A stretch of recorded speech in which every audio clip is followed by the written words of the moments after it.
Today, I'm really excited to have Craig Berman on with me. Craig is CEO of Geauga Mechanical. They are a third-generation mechanical contractor in Chardon, Ohio. Craig is also vice president of SMACNA Cleveland, and I am so excited to have him on today because I've got to know him, and I'm really impressed with his company culture, and I'm excited to have him here today. So, Craig, welcome to the people business. Yeah, great. Thanks for having me. Yeah, Excited thanks to for do it. coming in. Yeah. So I got to know Craig, working in the industry and getting to know him, sit down with him, learn more about his company, learn more about his people, have had some collaboration with him.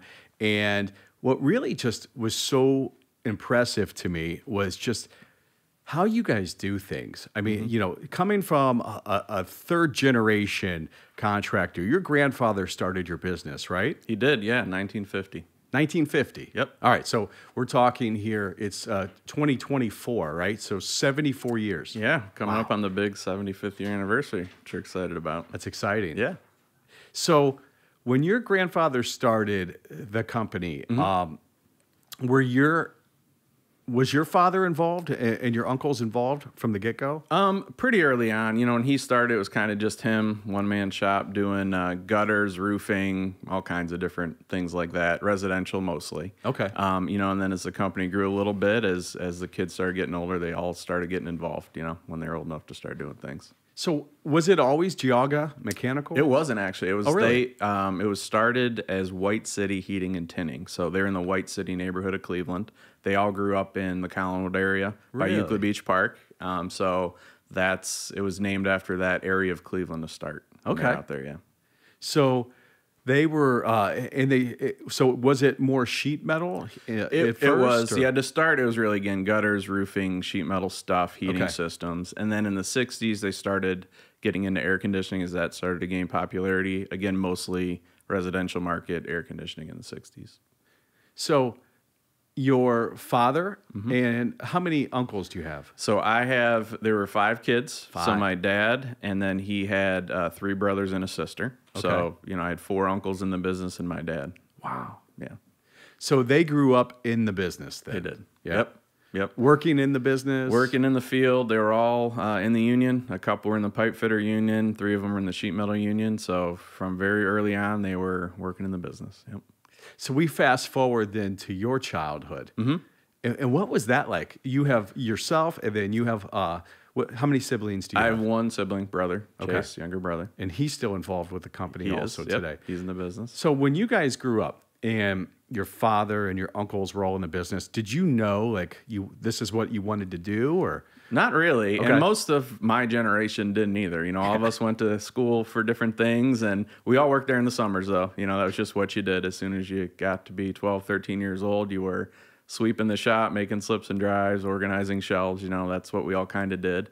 That's not, the funnest work. So I think that had pushed some of us, to go. And I've got cousins that are teachers, doctors, all kinds of different things. So a lot of my generation went different ways, but, a lot of us came back to the industry, which was pretty unique and neat.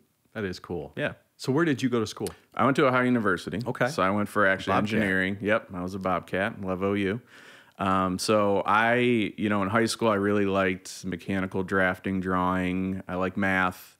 I knew that I kind of wanted to do something in that field, and I knew eventually that could tie into Geauga Mechanical, but I also knew there's just so many things you could do with a mechanical engineering degree. Sure. So that's why I picked that. I really liked it. I loved going to school there. I loved what I was learning there.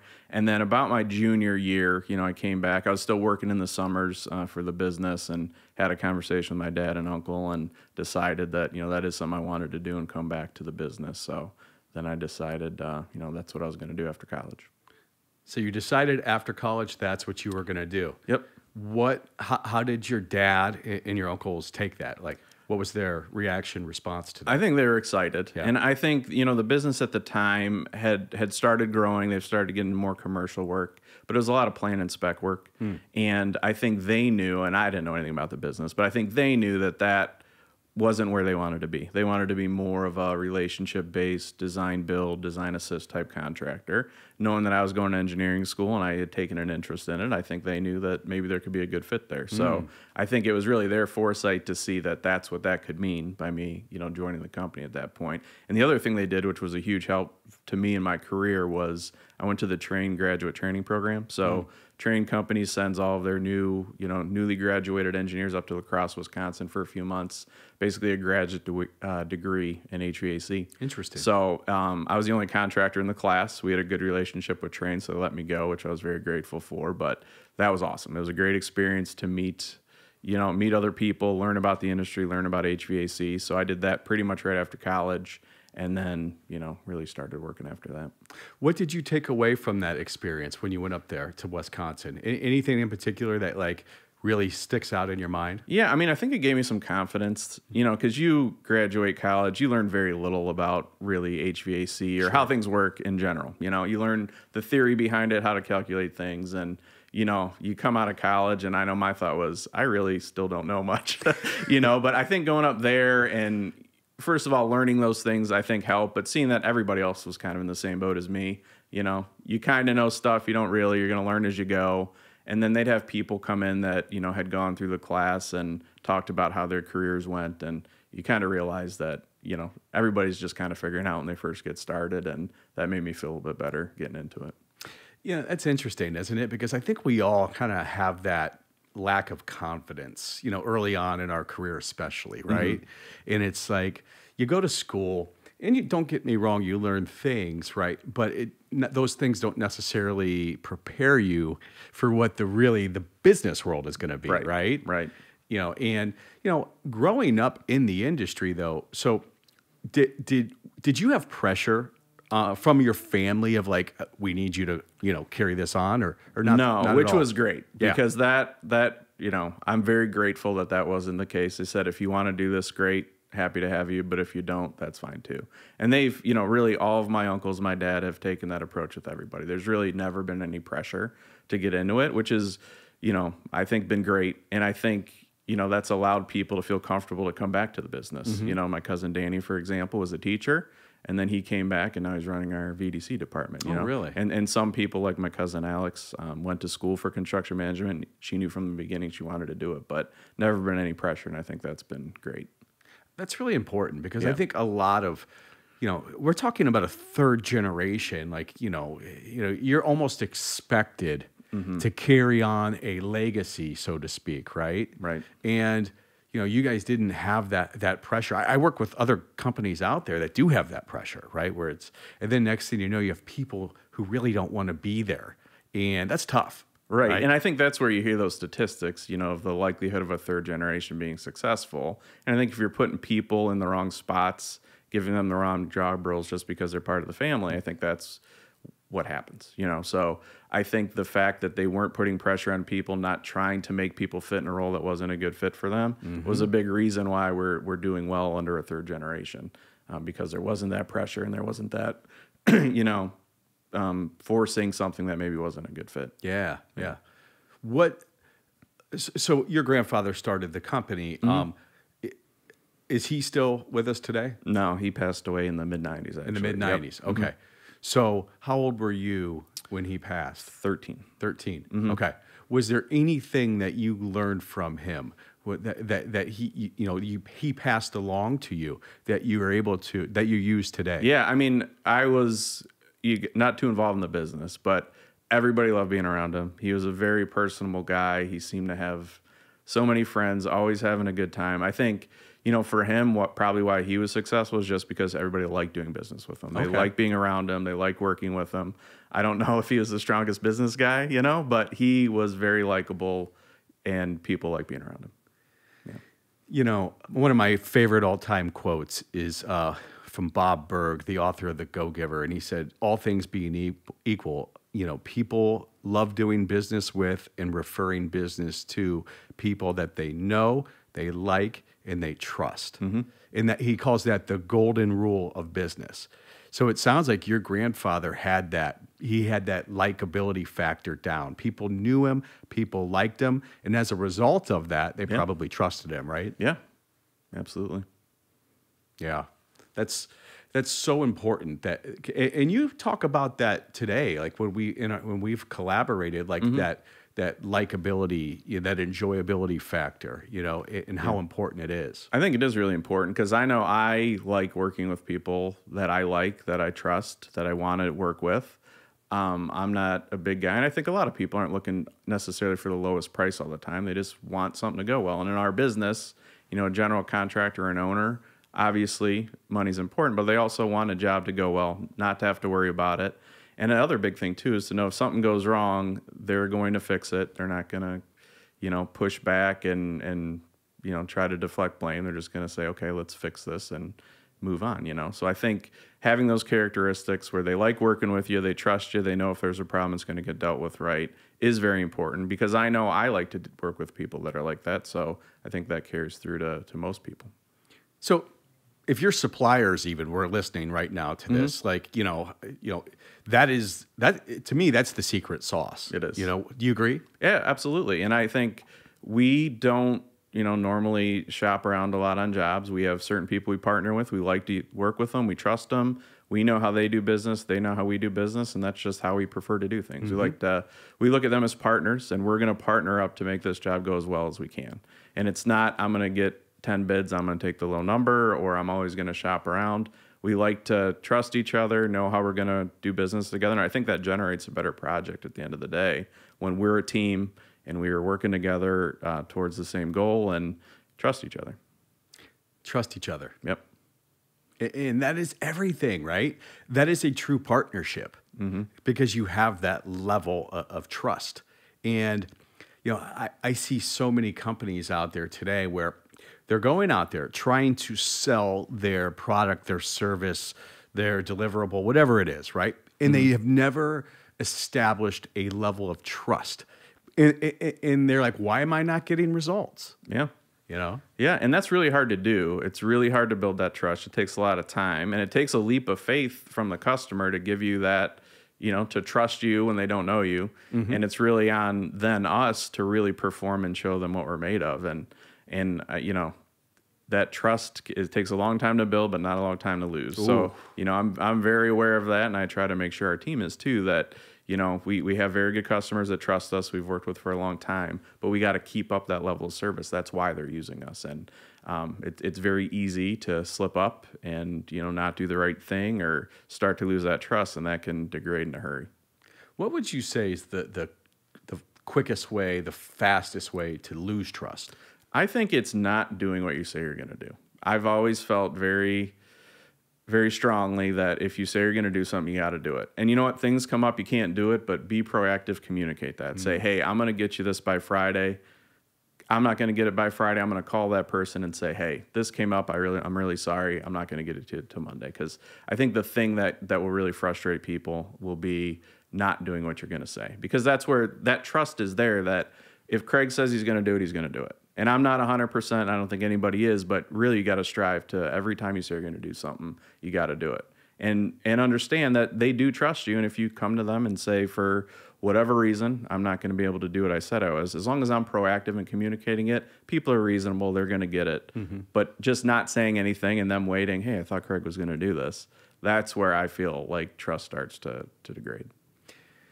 And we live such in a world, I would say, of uncertainty, right? And I experience it all the time. Like I try to get people to come in, and I'm remodeling my kitchen, or I'm doing certain things. I mean, I just had a plumber come out to my house and just had a horrific experience, just because like uncertainty, right? And inconsistency, and saying you're going to do something and then not following through with it. And it seems like we are an industry that's unfortunately known for that. Exactly. Yeah. And I think that's one of the reasons it's so hard to build that trust, because people have seen a lot of other contractors do what you just said, not show up. And it's almost become accepted in some cases. It feels like, well, contractors are just going to be like that. We're going to have to deal with it. And I think that's a huge, opportunity for us and contractors like us who are trying to make that effort to do a better job, there's a lot of unhappy customers out there that may not even know there's something better out there. They might just say, well, all contractors are like that. If I call a plumber, it's going to take all of them a month to come out and see me, right? So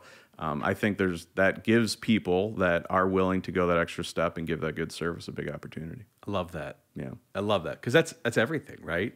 I mean, Reuben Train said in 19, I think it was like 26 or something, like, we are, our industry is not built on equipment and patents. It's based on service. And it's the most important thing in our industry. And I share that with a lot of companies I work with. And I ask them, is it still relevant today? Yes or no? I mean, because a lot of people are jaded. They think, well, it's just all about the lowest price, right? But I think it's still, now don't get me wrong, price is always going to be important. Absolutely. I call it the scale of value, meaning as a client, every customer out there, me, you, we're all customers every day. And I don't know if you agree with this, but I think we're weighing value. Who gives me the best value is who I'm going to do my business with, right? And I'm evaluating, okay, what does value mean to me? Well, everybody's different. So what do I value? I value consistency. I value high character. I value honesty. I value, when we think about the enjoyability factor, I value trust. I value the relationship. And to me, price, I'm like, well, it's just price is price, right? I pay it once and I forget it. And this over here, though, this is what's going to get me to the ultimate goal. And I think so many contractors kind of lose focus of that, right? Yeah, I totally agree. And I think there are situations where, we know a project is going to go based on price, and that happens. Sure. And I do think, you can charge more, but there has to be value there. Has to. And that's another thing that we always try to, reiterate to our team is we're usually not the low number. We don't want to be the low number.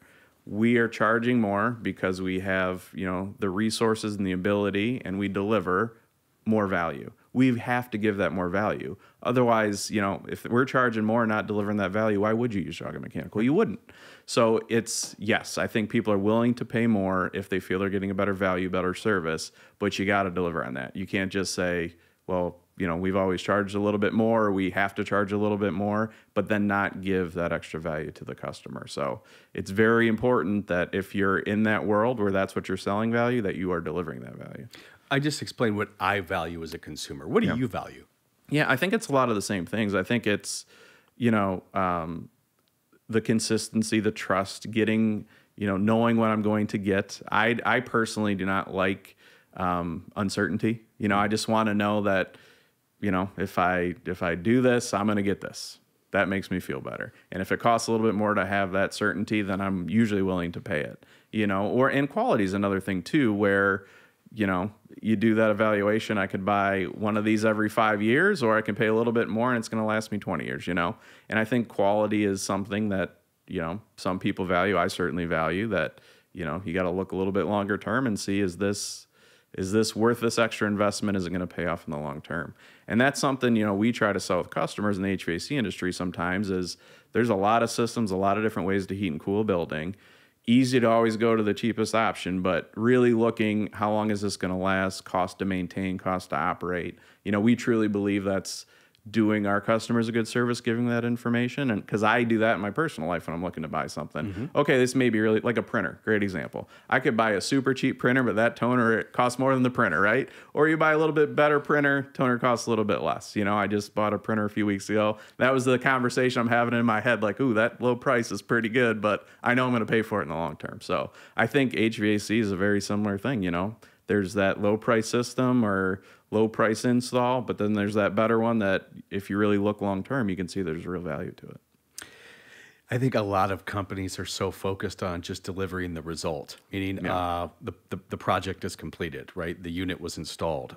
So you have your and you said quality, which is a really important word, but it's not just the quality of the product, it's the quality of the experience, right? Which absolutely, the person you deal with, right? How is their follow-up? right? How is their communication? Are they giving you who, what, where, when, why, how in advance, right? Are they, a true partner in this sense? Or are they just, out to make a sale, so to speak, right? Right. And you feel that, don't you? You absolutely do. And you know, the unfortunate thing about a construction project, it could last 12 months, 18 months.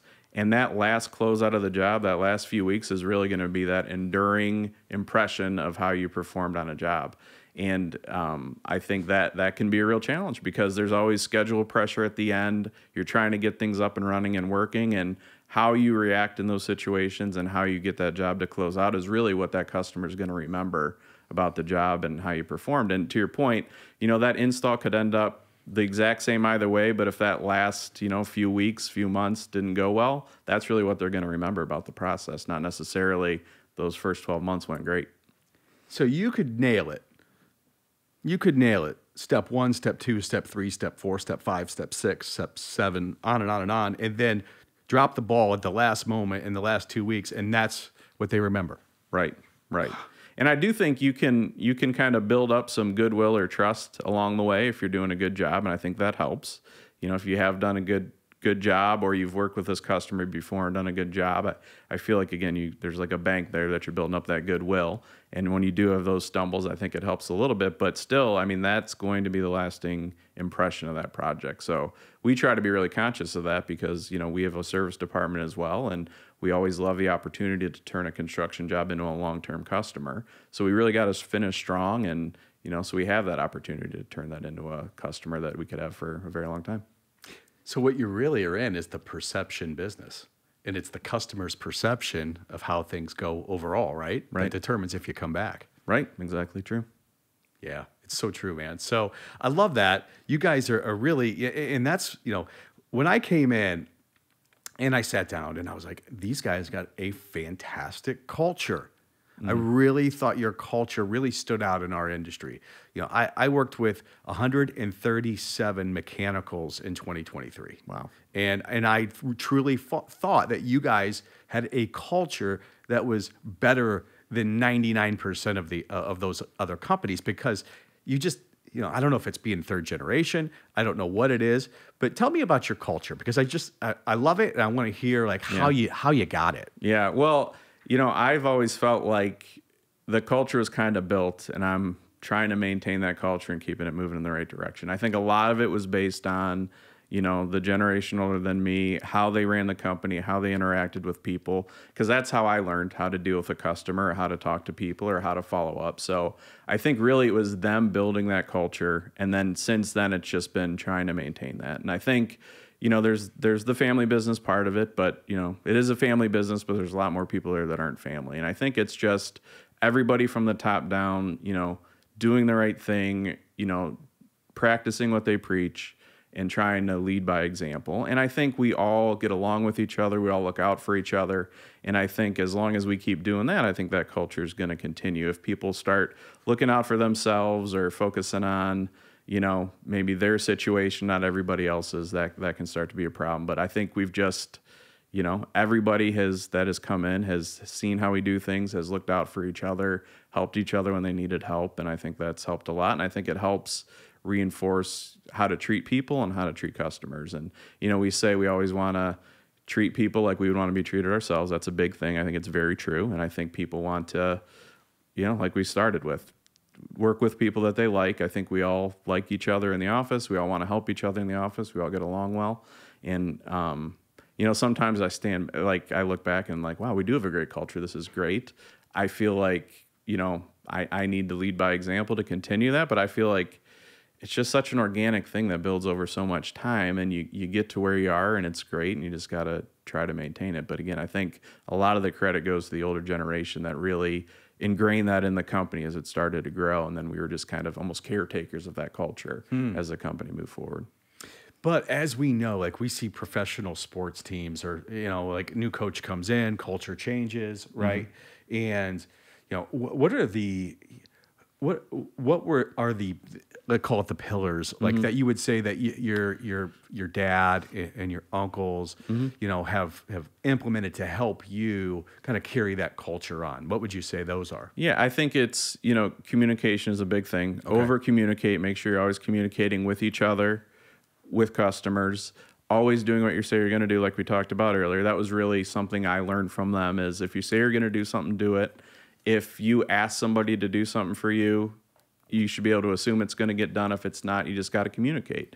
So I think those are really, I think the cores of it are just have open communication, talk to each other, and do what you say you're going to do. And if you can't, make sure you're communicating it. And I think when you have that base, I think it instills trust in other people, because they know if they ask you to do something, you're going to be able to do it. And I think the other thing too is, I don't know if it's because it's a family company or we all know each other, but again, I think liking the people you're working with, wanting to help each other. I feel like so many people in our company go out of their way to answer a question or help, or even over here, like, I'm having this problem. Oh, I had this problem. Here's how I fixed it, And that just collaboration and willingness and desire to help each other is a huge deal. And I think you have to have the right people, in place to do it, which we've been fortunate to have. It's such a struggle, though, for companies as they start to, the business starts to grow, and like, oh my gosh, like, that's a little easier when you're a smaller mom and pop shop, right? But as you grow and you evolve, and next thing you know, you have the dreaded silos, different departments. And how are you able to break down those walls and still have harmony and not people keeping score? Right. I think that is a challenge, and especially, like you said, as the company gets bigger and you have departments who are rightfully so focused on what they're doing and growing their department, there can be challenges sometimes. I think any business is going to have that as you grow, but I think, keeping those lines of communication open, incentivizing people and encouraging people that, this is a team, we're all in this together. The service department's doing well because of construction, the construction department's doing well because of service. They're all intertwined, and the success of all departments is important for Geauga Mechanical to be what it is. So I think, really continually reinforcing that to everybody, that yes, that's the service department, the automation department, the construction department, but all together we're Geauga Mechanical. We all need to work together to make each of our departments strong. And I think most people, believe that, buy into it, and understand that, and that's why there's the willingness between departments to help, each other, which is very important. Well, it's everything. Yeah. It's everything, because, I come in almost like the John Taffer of bar rescue and work with some of these companies, and it's like everybody's fighting, and this, that's not my job. And it's like, oh my gosh, here we are. That's the worst thing to hear. That's not my job as well. It's all of our jobs to take care of the customer and get the job done, and whatever it takes, And that's another thing that I know my dad has said so many times that I always remember, just whatever it takes. We got to do it, whatever it takes. And really everybody getting on board, working together, doing whatever it takes to solve the problem, take care of the customer, whatever that might be. And you got to have that mentality too. I love that. Yeah. And that is a mentality. That's a mindset. That is a paradigm shift from one way of thinking to another way of thinking. But it's crucial, right, to the success of the business. Absolutely. I mean, like, you think about any team that's successful, if they're pointing fingers, if that's not my job, that's not my fault, that's not my department, right? That's not my pay grade. We hear all these, these things, and those things hold companies back. They hold people back, right? And if everyone is on the same team and everyone is rowing in the same direction, that's how you get to greatness, isn't it? I think that's the only way, because you can't do it by yourself. You can't do it if people are rowing in opposite directions. Everybody's got to have that mentality and be working towards the same goal, which is making Geauga Mechanical successful, taking care of the customer, and getting the job done. So would you say those are like what you said, like, we all work for Geauga Mechanical. We are all responsible for taking care of the customer, and we are all here to get the job done. Yeah. I love that. Yeah. I mean, those are like really good, like, core values, so to speak, of a company. Right. So you guys, I walk in and I'm taking the tour, and you're showing me around, and I saw something really cool. And, I like your culture. You guys have this fun environment, it seems like.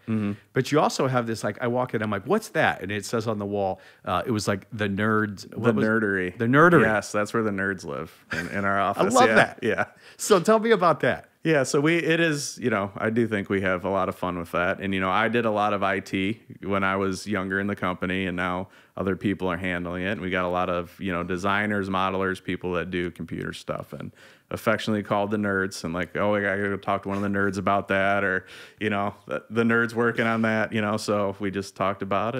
And, as we renovated their area now, I don't remember who came up with it, but we said, yeah, I think this is the nerdery. This is where the nerds are. So we just use it. We don't even realize it's a funny term anymore. They're like, oh, we got to talk. I'll meet you down in the nerdery. It's just like the word now and then people come in and laugh at it. We're like, oh, yeah, this is kind of a funny thing.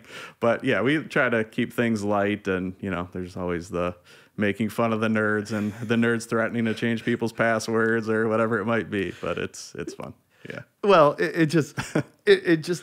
it's things you don't see every day, right? Yeah. And you guys have, like, and that's, like, look, we spend more time with the people we work with than we do our families. Yeah. We really do. Yeah. And if we can't enjoy what we do, and have fun doing it with like-minded people, it makes it tough, right? Yeah. You become what I call as a clock watcher, Yes. And it's Yes. like, oh, it's 3:22. Right. Yeah, that's no fun. It's more fun when you look at the clock like, oh my gosh, it's already 3. I Right. feel like I just got here. Yeah. It's a more fun way to be at work. So much more fun. Yeah. So I love that. It's just because it reminds me of I love the movie Revenge of the Nerds, right? And like that movie made nerds cool. You know what I mean? Yeah. And I think about the nerdery, and it's just cool. It is cool. And when we have a lot of high school, middle school kids come through, and they, that's what they want to see. They want to see the VR headsets, the 3D models, that stuff. And it's not, the nerd is not a derogatory term. No. It's just, using technology. I think a lot of people don't understand in the construction industry how much technology is used, and it's like you're playing a video game sometimes as you're modeling these buildings. So it is really cool. And that's, kind of an endearing term for that, technology that we're taking advantage of. So tell me about that real fast, like the technology that you guys are using today. Yeah, I think we've always tried to be on the forefront of taking advantage of technology. We knew it's going to be, important to make us more productive and do our jobs better. So, almost every job, if not every job, is modeled in 3D, whether or not it calls for it or not, just because we've incorporated that into our process and how we do things.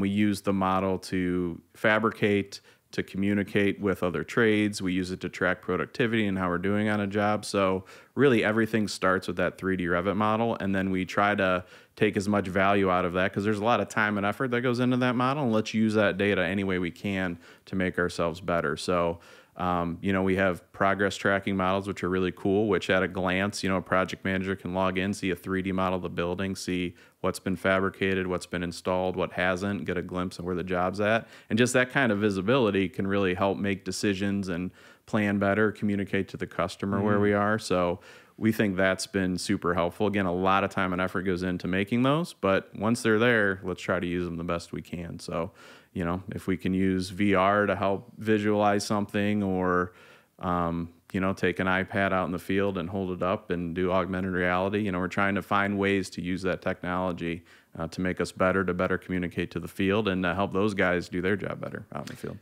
And as a result, also communicate better to your clients, right? To your partners, and always being able to provide them answers before they have to call for answers, right? Right. And really the process now is we're building a building in 3D before the job gets built, and you're figuring out where there's conflicts, where there's going to be ceiling height issues, constructability issues. And it's like sometimes that modeling process takes longer than the real construction, because we're figuring out all the problems in a 3D model, not standing out in a job site, after something's already been made. So, our amount of rework has gone down so much since we started doing this, and it just makes everything in the field, go a little bit quicker. If we can, there's still going to be some, issues, there always are, but if you could get 90% of those figured out ahead of time and give a design to our crews in the field doing the install that for the most part is going to be exactly what they need to do, it just makes them able to better do their job. That is awesome. Super important. Yeah. So you guys have the nerdery. Yes. And then you also, on your website, you have this fun, like, You had something from Caddyshack, the collection guys, Yeah, right? yeah, Moose and Rocco. Moose and Rocco. Yeah. The judge wasn't paying up his bet, so Moose and Rocco are going to help him find his wallet. So on our website, our collections department is Moose and Rocco from Caddyshack. It is so great. Yeah. And that's like, you guys have fun. Yeah. You know what I mean? And you have that environment. It just doesn't seem like it's so like stressful. Now, don't get me wrong. Everyone in our industry is under the guns to some extent. But Yeah. at the same time, I think that you're going to be better at what you do when you're enjoying it. Right. It is important to have fun. And another famous Tim Berman quote is, "It's only air conditioning." As people get really stressed out and, it's a difficult day, hey, it's only air conditioning. It's not rocket science, not brain surgery. We can figure this out. It's not the end of the world. And, I think that mentality helps a little bit too. Obviously, it's very important to take care of the customer and deal with issues, but sometimes you need to have a little perspective, and it's only air conditioning. We can figure this out. It'll take care of itself, or we'll work through it. But yeah, I think that's important too. That you're having fun. You're not taking yourself too seriously, and you're not the end of the world when there's a problem. Let's work together. Let's get it figured out. We've been around for 74 years. We've probably seen this before. We can probably work through it. So That's awesome. yeah. And it puts things in perspective. It really does. Yep. Yeah. Yep. All right. 3 quick questions for you. You ready? All right. I'm ready. These are completely sporadic, spur of the moment. Favorite food? Favorite food, pizza. Pizza. Yes. You got a favorite pizza place? They're all pretty good. Honestly, there's not that much bad pizza out there. I don't know. I haven't had many pizzas I didn't like. So Me too. I agree there. Yeah. Favorite musician or band? Favorite band, I think Bush. I Really? grew up listening Yeah, to me them too. when I was in high school, still do. That's one CD I can put on, anytime, listen to the whole thing, love it. Yeah. So I think that's, probably at least the one album that I always go back to, always listen to. I just saw they were coming to concert. Yeah. Did you see that? I did not see that. Yeah. I may have to go check them out. Yeah, I think they're coming to concert. Yeah. Cool. Favorite movie or favorite actor or actress? Yeah, I think favorite movie of all time is probably Wayne's World. I Wayne's loved Wayne's World. Another one came out when I was in high school. Great rewatchable, factor to that one. You can watch it a million times, have every line memorized, but just love it. That was a great, funny, silly movie. Yeah, that I can watch anytime. And a rock and roll movie too. Yeah, exactly. Yeah. No, it was great. I love it. That is a great movie. I Yeah. love that movie. Dana Carvey cracks me up. Yep, And so, last question for you. Ready? I'm ready. Maybe I get invited. Maybe I don't. But Yeah. let's say it's your retirement party. Yep. All right.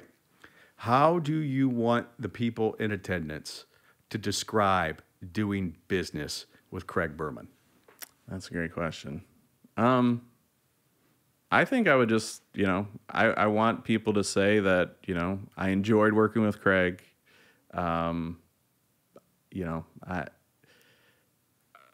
It's really, it's hard to say. I mean, I want people to like working with me. I like working with other people. And I think if at my retirement, there's people there that I've worked with for their career and my career that can say, it was really a pleasure working with you. I like it. I'm going to miss you. I think that would be probably, the highest compliment, because that means I was doing my job. They trusted me. We worked together for a long time. It was a good experience for them. And I think that's probably the highest compliment I can get. It was great working with you. I liked it. Like spending time with you. Gonna miss you. Those type of comments would probably be the best thing. So it comes back around. That was to your grandfather. Yeah, it's true. Absolutely. That's awesome. Yep. Craig, thanks for having me. Yeah, thanks for having me. It was awesome. Great conversation. Thank you.